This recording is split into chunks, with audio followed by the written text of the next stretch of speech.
Hello, good morning. Welcome to Breakfast with Sally Nugent and John Kay. Our headlines for you today. World leaders have been sending their best wishes to the King, including the US President Joe Biden and the French President Emmanuel Macron. Here in the UK, politicians have also been voicing their support.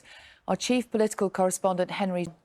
Police have arrested and bailed a 22-year-old man on suspicion of assisting the alleged Clapham chemical attacker Abdul Izedi.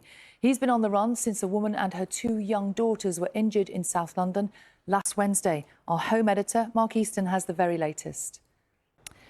A year after the devastating earthquakes that hit southern Turkey and northern Syria, the living conditions for those who survived are still difficult and dangerous.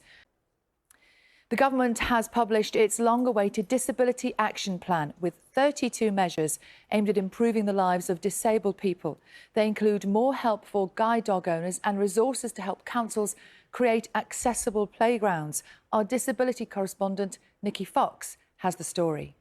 It's 14 minutes past 6 and the fossil of a unique flying reptile has been discovered on the Isle of Skye. And that this pterosaur from the period of Scotland's west coast, apparently until now they thought these things mainly lived in China, those piles of yellow stuff.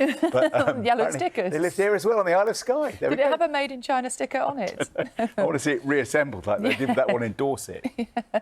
Now, at 6:15 exactly, let's say a proper good morning to Carol. Morning. Now, from today, vulnerable households across the UK will start receiving their third and final cost of living payments. Nina is looking into this for us this morning because it's 20 past 6 and we're going to talk now about someone who became a household name back in the 80s with his starring role in Back to the Future.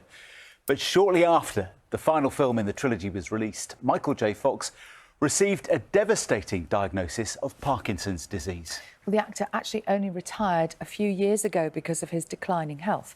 But now he is in the spotlight again. He's up for a BAFTA for his incredible documentary all about his life. Our reporter Tom Brooke has been to meet him.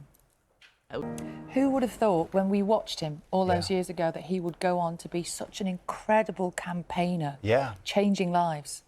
I so remember going into an Athena poster shop in the 1980s in Chester, and basically every picture that was on sale was Michael J. He was huge, wasn't he? Yeah, he absolutely really was. Huge, and still using that power, that celebrity to have his say. The documentary is called Still, a Michael J. Fox movie. It's available to stream now on Apple TV.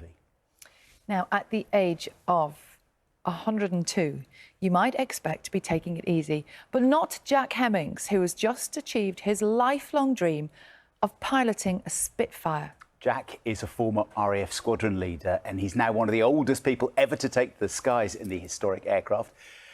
And it was all for a cause that is close to his heart, as Kirstine O'Sullivan reports.